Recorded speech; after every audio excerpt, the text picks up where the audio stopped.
बिस्मिल्लाहिर्रहमानिर्रहीम। अस्सलामु अलैकुम वरहमतुल्लाहि वबरकातुहू। नाज़रीन कराम, आप देख रहे हैं अपना प्रोग्राम दीन व दुनिया और मैं हूं आपका मेज़बान सैफुल्लाह आरिफ। नाज़रीन, मुहर्रमुल हराम में अल्लाह रब्बुल इज़्ज़त ने बनी इसराइल को, हज़रत मूसा अलैहिस्सलाम की जो कौम थी उनको आज़ादी दी थी। और जब नबी करीम सल्लल्लाहु अलैहि वसल्लम अपने दौर में जब मक्का मुकरमा से हिजरत करके मदीना मुनव्वरा तशरीफ़ लाए तो वहाँ पर मालूम हुआ कि यहूदी जो है वो रोज़ा रखते हैं 10 मुहर्रमुल हराम का। नबी करीम सल्लल्लाहु अलैहि वसल्लम ने पूछा इसकी वजह क्या है, ये 10 मुहर्रमुल हराम को रोज़ा क्यों रखते हैं? कहा कि इस दिन बनी इसराइल ने छुटकारा पाया था, आज़ादी पाई थी, अल्लाह रब्बुल इज़्ज़त ने इनको आज़ादी दी थी, तो इस खुशी में ये लोग 10 मुहर्रमुल हराम का रोज़ा रखते हैं। तो नबी करीम सल्लल्लाहु अलैहि वसल्लम ने फरमाया, असल तो हम मुहिब हैं हज़रत मूसा अलैहिस्सलाम के, रोज़ा तो हमें रखना चाहिए।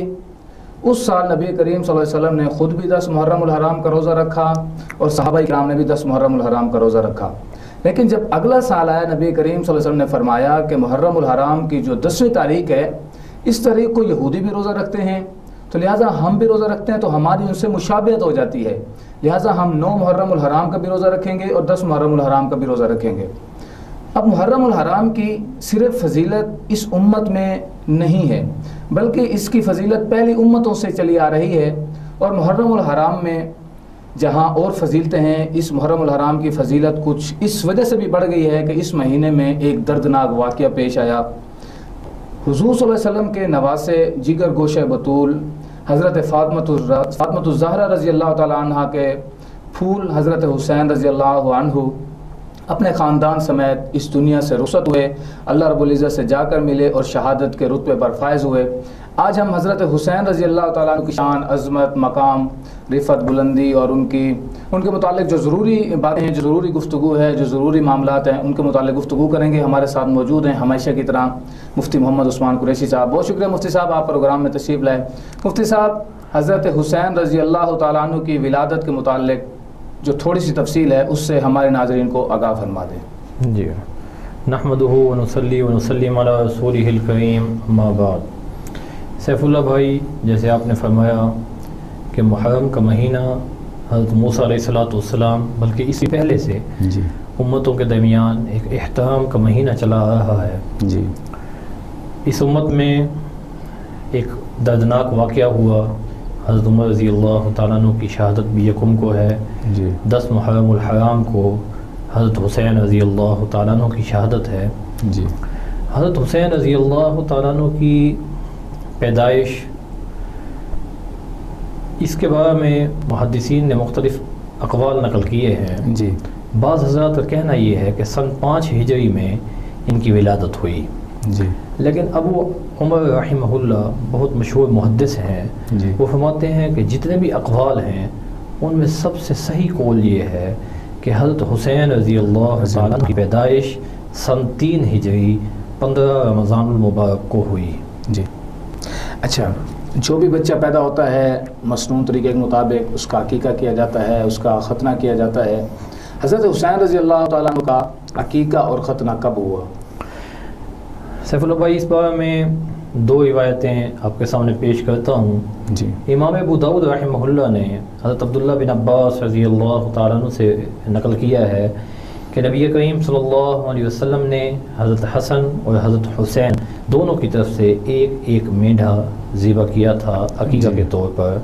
जी, लेकिन इमाम नसाई रहमहुल्लाह ने नकल किया है कि हज़रत हसन की तरफ से भी 2 मेंढे ज़िबा किए गए थे और हज़रत हुसैन रज़ी अल्लाह तआला अन्हु की तरफ से भी 2 मेंढे ज़िबा किए गए थे। उसकी तफसील हज़रत अस्मा बिनत उमैस रज़ी अल्लाह तआला अन्हु ने ये बयान की कि नबी करीम सल्लल्लाहु अलैहि वसल्लम ने हज़रत हुसैन की पैदाइश के 7वें दिन 2 मेंढे जिनका रंग स्याह और सफ़ेद था, यानी स्याह मेंढे के ऊपर जो सफ़ेद मेंढे के ऊपर जो स्याह रंग के धब्बे होते हैं, इस रंग का मेंढा ये 2 ज़िबा किए और दाई को आप अलैहिस्सलाम ने एक दस्ती दी गोश्त की और 7वें दिन ही हज़रत हुसैन रज़ियल्लाहु तआला अन्हु का सर मुंडवाया और फिर उनके बालों का वज़न किया जो 1 दिरहम से कुछ कम बना और उतनी चांदी पे सदका की गई। फिर حضرت اسماء بنت عمیس رضی اللہ تعالیٰ عنہ فرماتی ہیں کہ نبی کریم صلی اللہ علیہ وسلم نے سر مڑوانے کے بعد ایک خوشبو حضرت حسین کے سر پر اپنے ہاتھ سے لگائی اور فرمایا اے اسماء، جاہلیت کے لوگوں کی یہ عادت تھی کہ وہ جانور ذبح کر کے اس کا خون بچے کے سر پر لگاتے تھے، اسلام کا یہ طریقہ نہیں ہے، اسلام میں اگر کسی نے لگانا ہے تو کوئی قیمتی خوشبو بچے کے سر پہ لگا دے۔ پھر اس کے بعد نبی کریم صلی اللہ علیہ وسلم نے حضرت حسین رضی اللہ تعالیٰ عنہ کا ختنہ کروایا تو صاحب دینین کا نام رکھا۔ اچھا، حضرت حسین رضی اللہ تعالیٰ عنہ کا جو نام حسین رکھا گیا، یہ کیسے رکھا گیا، کس نے رکھا اور کیوں رکھا گیا؟ سیف اللہ بھائی، اس کو تفصیل کو بتانے سے پہلے میں آپ کو اہل عرب کا کچھ ذوق بتانا چاہتا ہوں نام رکھنے میں۔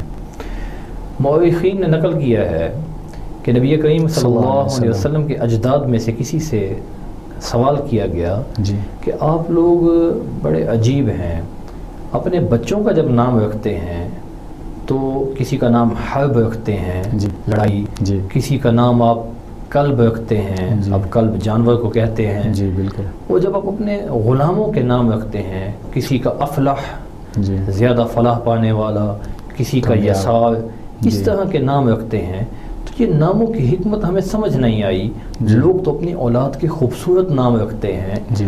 تو انہوں نے جواب دیا کہ دیکھو، ہم اپنے بچوں کے نام ایسے سخت اور ثقیل اس وجہ سے رکھتے ہیں کہ دشمن پر رعب پیدا ہو کہ یہ بڑا لڑاکا جنگجو آدمی ہے، خالی نام سے اس کی ہیبت پیدا ہو۔ اور اپنے غلاموں کے جو نام ہیں وہ ہم اپنی ذات کے لیے رکھتے ہیں، کیونکہ انہوں نے ہمارے گھروں میں کام کرنا ہے۔ اب ہم ان کا نام لیں گے، جب نام ہی ایسا ہوگا کہ انسان کو ایک وحشت پیدا ہوگی تو کیسے کام چلے گا؟ اس لیے ہم ان کے نام اچھے اچھے رکھتے ہیں۔ اسی بنیاد پر جب حضرت حسن رضی اللہ تعالیٰ عنہ پیدا ہوئے تو حضرت علی، اس میں مختلف روایات ہیں، میں کوشش کروں گا سب کا خلاصہ آپ کے سامنے پیش کروں۔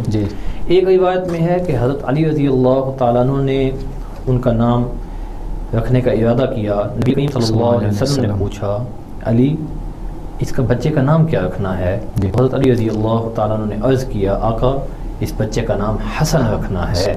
ایک دوسری روایت میں یہ ہے کہ نبی کریم صلی اللہ علیہ وسلم نے جب سوال کیا تو حضرت علی رضی اللہ تعالیٰ عنہ نے یہ جواب یہ دیا کہ آقا، میں آپ کی مرضی کے بغیر تو نام نہیں رکھ سکتا۔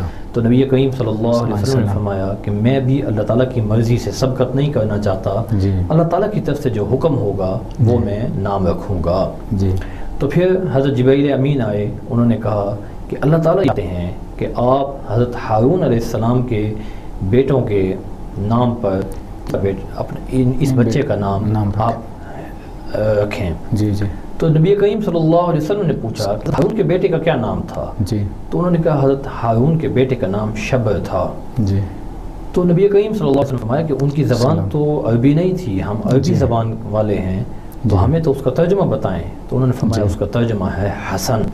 اسی طرح جب حسین رضی اللہ تعالیٰ عنہ کی ولادت ہوئی تو پھر یہی واقعہ پیش آیا کہ حضرت علی رضی اللہ تعالیٰ عنہ ان کا نام حرب یعنی لڑائی جنگ رکھنا چاہتے تھے، لیکن نبی کریم صلی اللہ علیہ وسلم نے حضرت جبرائیل امین کے مشورہ پر ان کا نام حسین رکھا۔ یہ حضرت ہارون علیہ السلام کے دوسرے بیٹے جن کا نام شبیر ہے، یہ حسین اسی کا ترجمہ ہے عربی میں۔ پھر جب تیسرے بیٹے پیدا ہوئے حضرت فاطمہ رضی اللہ تعالیٰ عنہ کے، تو ان کا نام بھی ہارون کے تیسرے بیٹے کے نام پر رکھا گیا۔ ان کا ہارون علیہ السلام کے بیٹے کا نام مشبر تھا، تو اسی کا ترجمہ عربی میں محسن بنتا ہے۔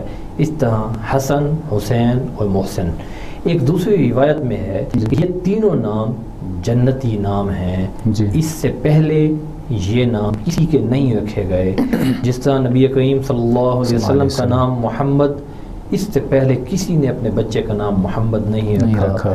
اسی طرح حسن، حسین اور محسن، کیونکہ یہ خود نبی کریم صلی اللہ علیہ وسلم کے نواسے ہیں اور ایک ممتاز حیثیت رکھتے ہیں، اسی وجہ سے اللہ تعالیٰ نے ان کو نام بھی وہ دیے کہ اس سے پہلے کسی کو ایسے نام نہیں دیے تھے۔ جیسی شخصیت ویسا ان کو نام دیا، حسن، حسین اور محسن رضی اللہ تعالی عنہم اجمعین۔ اچھا ناظرین، یہاں ٹائم ہوا بریک کا، بریک کے بعد مزید اس پر گفتگو کریں گے مفتی صاحب کے ساتھ، تب تک ہمارے ساتھ رہیے۔